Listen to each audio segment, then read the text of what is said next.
Incredible, R6 fly. Incredible, R6 fly. Incredible, R6 fly. Incredible, R6 fly.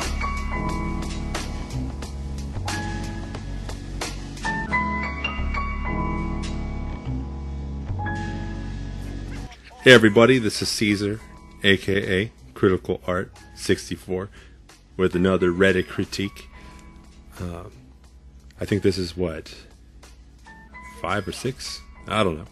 Anyways, as you can tell, I got new digs here. I tried a lot of new things on this video, so because of that, I decided to choose a more simple piece to do, which is just a character, no background here. Which brings me to this post by MrUtadaSing. MrUtadaSing. Okay. Very cool. Piece I like to call Stump the Last Samurai. Right? And you know, the main reason I picked this piece, besides its simplicity, was that if you notice here, he says roast this pic, where I can improve.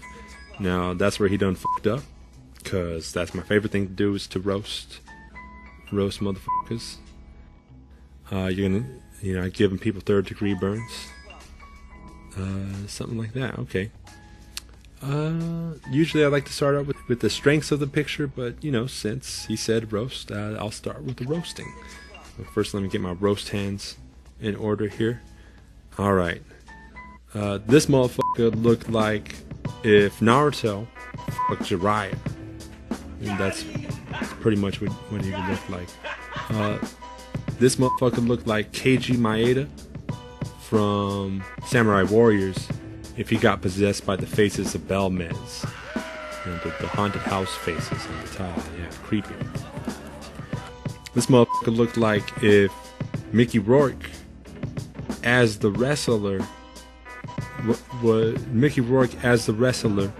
as the Last Samurai. Alright, this motherfucker looked like the Monkey King turned human, and then this motherfucker looked like the Monkey King turned human, then became a carny ride operator like Carney Trash, and had his arm decapitated, and he hillbilly rigged a new arm. This motherfucker looked like a bad court drawing of what David Lee Roth is from Van Halen is currently doing in Japan in 2018. This motherfucker looked like a drawing that Charles Manson would draw if Rurouni Kenshin was his favorite anime. Alright, I think that's sufficient roasting. Now to the critiques. Some constructive criticism. So, the first thing I notice with the drawing is that the proportions are a bit wonky. You know, his head's pretty big, decent arm. The torso's kind of short. This arm is small. The hair's crazy. Alright, to fix that, of course, more figure drawing. You've heard it more and more. You know, you've probably heard it 1,000 times. Use references. References are not cheating. Use references. But more importantly is I can just tell by looking at this picture that you are using the wrong part of your brain while you're drawing. I can actually feel your logical part of your mind straining just by looking at this. Now, what do I mean by that? There's 2 ways of thought that your brain holds at the same time. Now, some people say it's different modes of thinking. Some people say it's different hemispheres of your brain. Either or, there's 2 ways of thinking when it comes to art.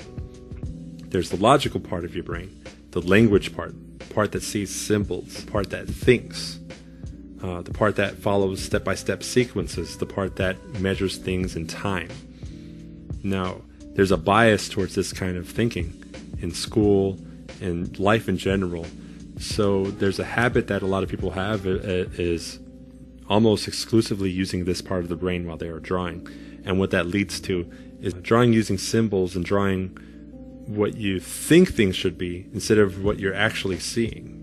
Now, how I know if that's the case is I bet you when you draw that if you were to draw this picture, then get up from where you're drawing, leave for a couple hours, come back, it would look like a totally different drawing. Or even if you were to flip it or rotate it upside down. Why is that? Well, it's because you're using your logical part of your brain, which operates in symbols. You're drawing what you're thinking about and not what you're actually seeing. There's a part of your brain that fills in all the gaps to maintain your reality. Now, this is, if you keep doing that, you almost certainly will never get any better. But there's good news. If you start using the other part of your brain, the right side of your brain, some might call it, the more sensory-based part of your brain, the feeling part of your brain. If you start using that, you will improve today. You could triple your skill within a few days just by using this one technique. There's a book called Drawing with the Right Side of the Brain. Very good read. Now, this other part of your brain, it thinks in terms of spatial relationships. It thinks in terms of the whole instead of details and small parts. It thinks it's about feeling. It's what your eyes are actually seeing. Now, this is the part you want to spend most of your time, the mode you want to spend most of your time in when you're drawing. The way you can get it more into this way of drawing is that what's happening is you're looking at a face and you're saying, oh, that's a nose.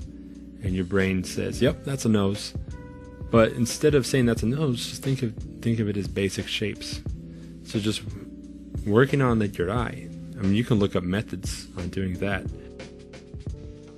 But if you learn how to draw from the right side of the brain, the feeling, the seeing part of the brain, you will improve your drawing overnight. Guaranteed. You know what's funny is as long as you have basic hand coordination and functional eyes, you already know how to draw. Now, the only thing that's separating you from that is all of your biases and the language part of your brain that thinks in symbols instead of the complete wholes. So learn how to access that part of the brain and use more references. That should cure half of the problems there. Now, the next thing I see is that you're confused on the lighting. There's no logical. You got to start thinking of your form in planes so you know how much to light them. The line weights are a bit off. You're using thicker line weights on parts of the hair than you would do on the sword and on the robot arm, and that suggests that the hair is made of something solid and rigid. So get your line weights under control, and part of that is just knowing where the light direction is. Another thing I noticed is that you shaded this using black. I don't know if you drew this with pencil first and then you overlaid it with color. You don't want to just shade black. You see, when you're drawing with pencil, to get darker values, all you do is get darker. As simple as that. It's just black and white. But when you start using color, a few things happen. Now, if you look at my little diagram here, when it comes to colors, what are the differences? So there's cool and there's warm colors. There is saturation, so less saturated meaning more white, more pure light. Saturated meaning more diffuse, more color oriented. And then you have value, which is bright, higher value, dark, lower value. So when you're shading something, naturally you're receiving less light. Now what's going to happen is it's going to shift warm. Since you're getting less light, the wavelengths are less intense. So warm colors have lower intensity wavelengths, where cool colors have higher intensity wavelengths. So as you go brighter in the colors and the values on your picture, you tend to shift cool, and as you get darker, you shift warm. Red shift, blue shift. So you're not, when you're using color, you're not just getting lighter and darker. You're getting cooler and warmer, but you're also getting more saturated as you get darker because the light diffuses. That's what color is. It's diffused white light. Or if you get brighter, you become more pure, more towards white, less saturated. As the brighter the object gets. And then you have your value. So as you get darker, it gets warmer, more saturated, and darker in value. And as you get lighter, it gets cooler, it gets closer to white, and it is brighter. Now that stands true almost all the time, unless, because if you have more than one light source, there's some caveats. But generally when you're using neutral light, which just like this picture with a white background, this holds true. Also, I noticed that the application is really muddy, it's very splotchy. There's a few different ways to blend, if you notice this. So there's the wrong way to shade and the correct way. So here in the wrong one, I put the black. Now what's going to happen if you use black like this is it's going to look muddy. It's going to look like he's covered in dust, maybe coal or deep smoke. And you don't want to use a ton of different opacities or you're going to get this kind of blotchy look.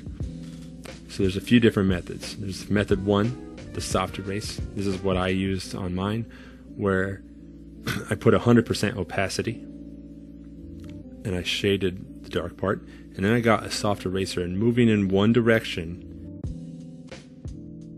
Now there's the soft brush method. Now this is the laziest way, and you don't have as much control over the actual shape, but what you do is you make a selection and you use the outside of the soft brush to make the gradient, so it's just one stroke, and that's what you have here. And then the third method, now this is if you want a more painterly look. This is kind of what you actually would use in the real world with paints. You make the gradient gradually to the darker value, and then you get the blend tool and you work in a singular direction outward like that. Now I'm sure there's other ways, but these are just the ways that come to mind. Another thing is the overall composition is odd. I want you to think more about the negative spaces. I mean, his pose is kind of funny. He's making a face kind of like, you can do it. You know, hey, check it out, man. You know, check out my stomach, man. It's kind of a weird pose. Now, the reason why I brought up earlier how your mind, I could feel your mind straining, is look how convoluted this robot arm is. There's like 17 different segments in the upper arm alone. Now, let's look at Edward Elric from Full Metal Alchemist.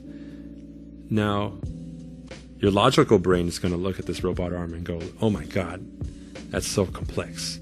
You know, because you're thinking of metal, you're thinking of all these plates, you're flipping out. Now shut that part off. Now start using the right side of the brain. It's really actually more simple than yours.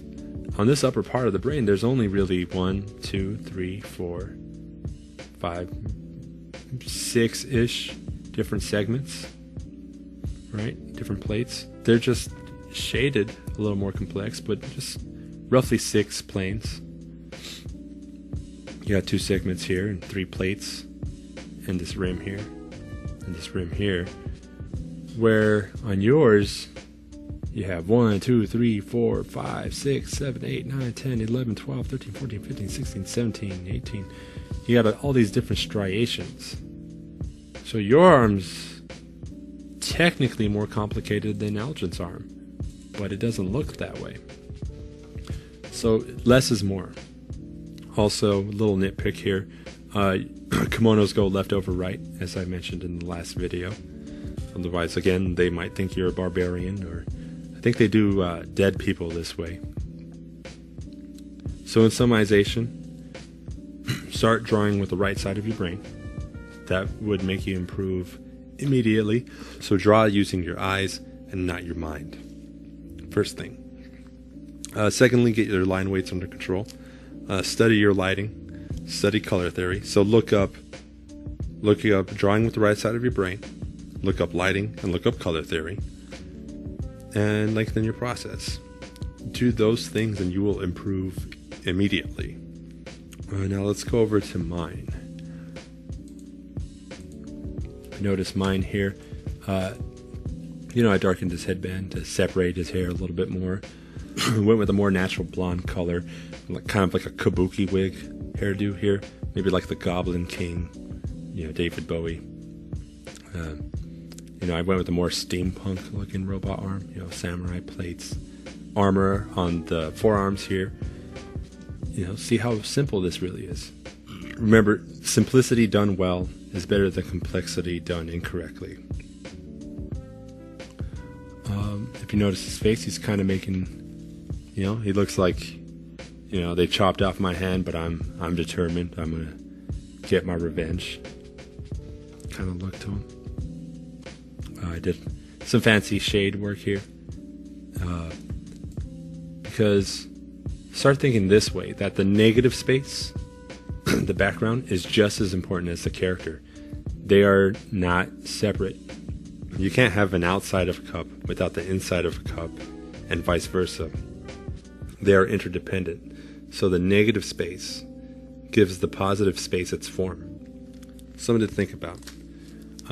Instead of doing a time lapse on this, I'm going to do basically a process breakdown. I think it would be more helpful, just as entertaining, and I'm going to throw one of my beats underneath. But I'm going to sign out here.